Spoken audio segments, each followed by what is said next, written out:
You're lying on a woven mat in a rock shelter. It's 40,000 BC. The fire is dying down and the sun won't be up for hours. There's no crib, there's no baby monitor, there's no parenting book telling you to wait 5 minutes before responding.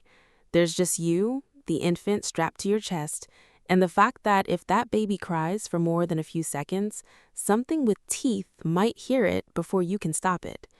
And somewhere, at some point, your ancestor looked at a screaming infant and thought, I need to make this stop right now because our lives might depend on it.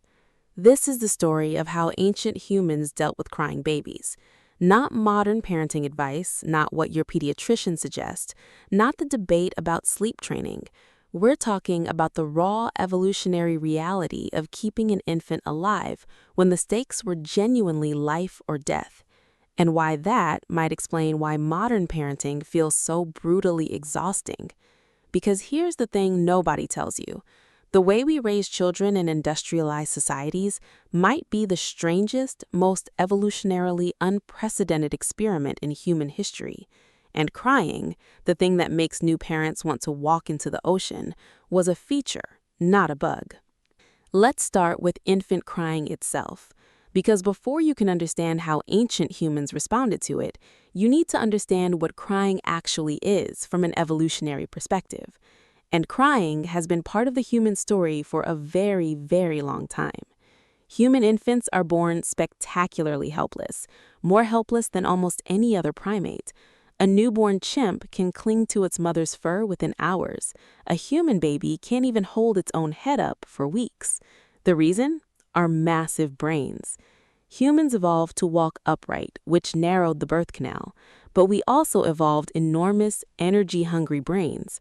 The compromise was to be born early, what anthropologists call secondarily altricial. We're born about 9 to 12 months too early compared to other primates. This means human infants are completely dependent. They can't run from predators, they can't regulate their own temperature effectively, they can't even move away from danger. The only tool they have is crying. Not cute babbling, not gentle cooing, loud, piercing, neurologically designed to be impossible to ignore screaming. In 2012, researchers at the University of Oxford analyzed the acoustic properties of infant crying across multiple cultures. What they found was remarkable. Infant cries occupy a specific frequency range, around 300 to 500 hertz, with rapid frequency modulation that human adults are neurologically hardwired to find aversive. Not annoying, not unpleasant, literally impossible to ignore without conscious effort. Your brain prioritizes infant crying over almost every other auditory stimulus. You can tune out traffic, construction noise, even fire alarms with enough exposure. But a crying baby? That cuts through everything. This isn't a design flaw. This is survival architecture. But here's where it gets interesting. If infant crying is designed to be impossible to ignore, the evolutionary expectation is that it should be answered immediately. This isn't a fringe theory. Anthropologists studying modern hunter-gatherer societies, the closest living approximations to ancient human social structures, have documented for decades that crying is almost never allowed to continue.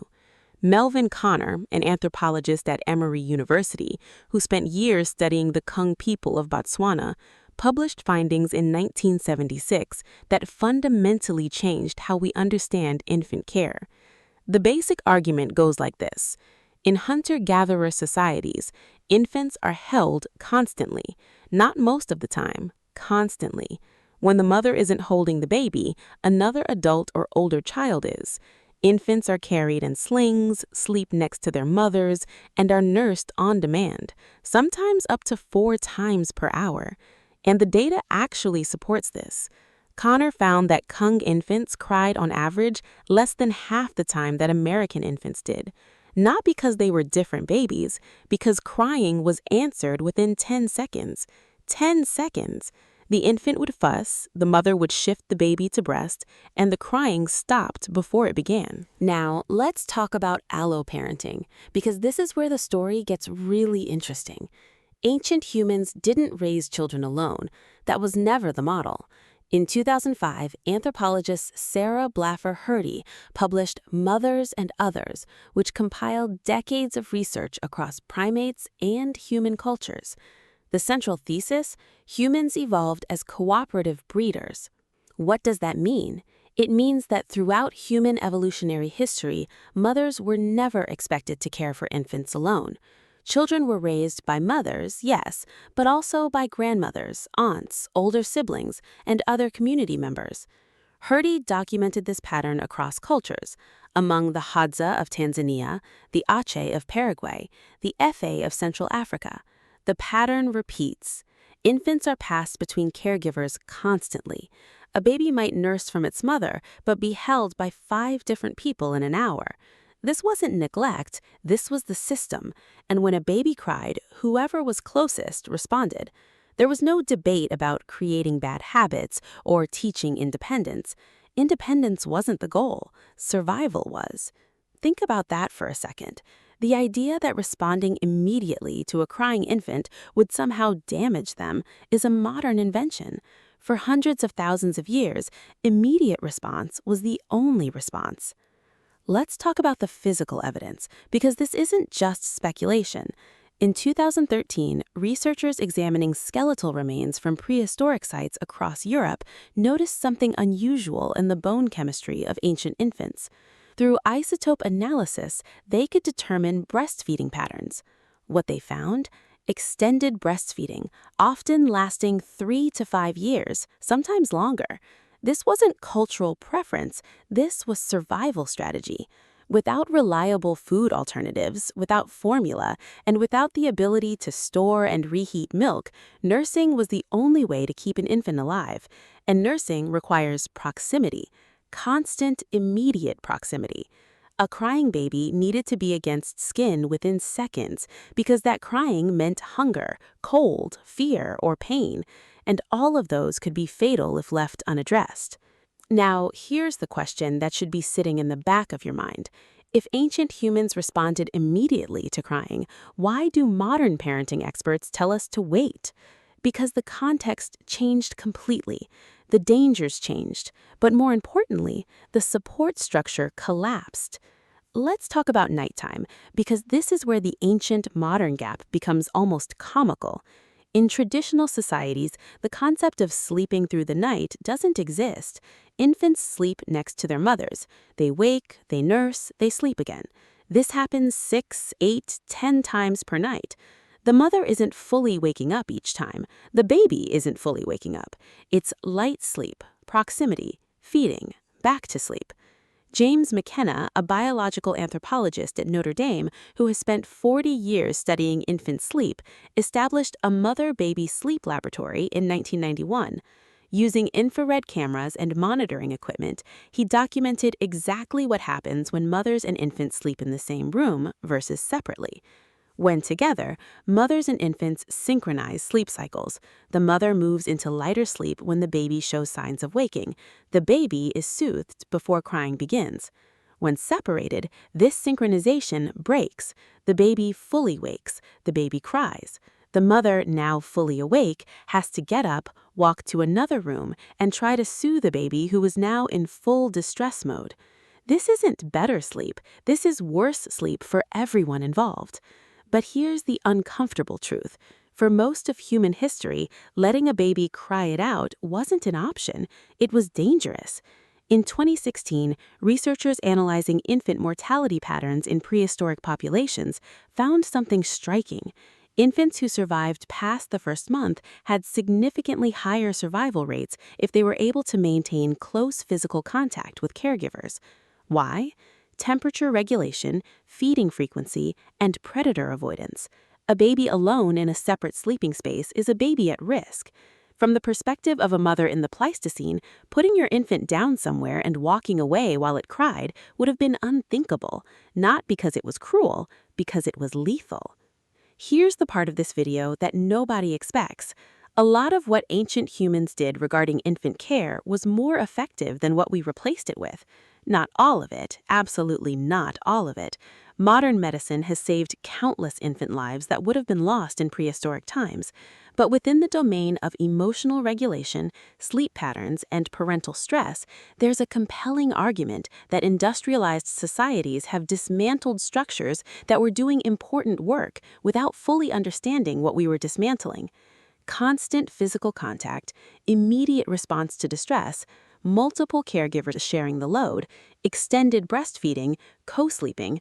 We replaced this with separate rooms, scheduled feeding, sleep training, and the expectation that one or two parents can handle everything alone. None of this is a moral failure. It's the product of economic changes, housing structures, nuclear family models, and work schedules that require parents to be away from infants for extended periods.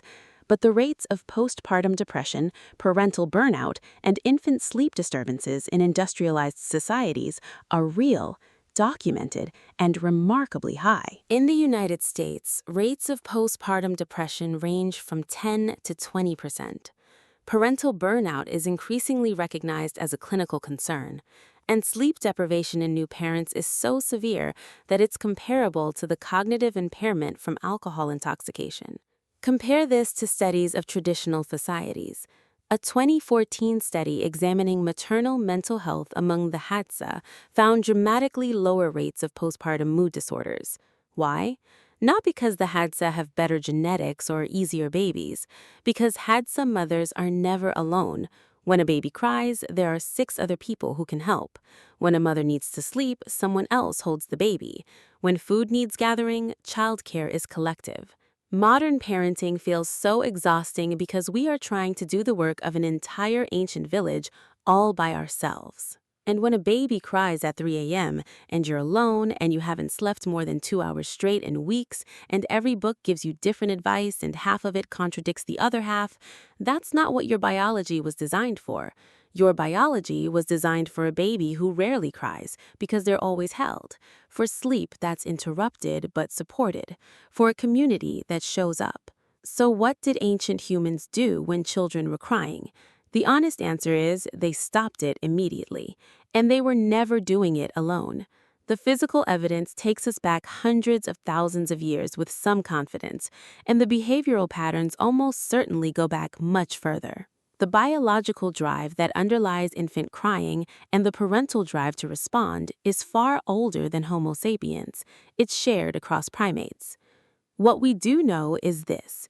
The behavior of immediate response is extraordinarily old. It predates agriculture. It predates permanent settlements. It predates everything we think of as civilization. Crying was answered in seconds, not minutes.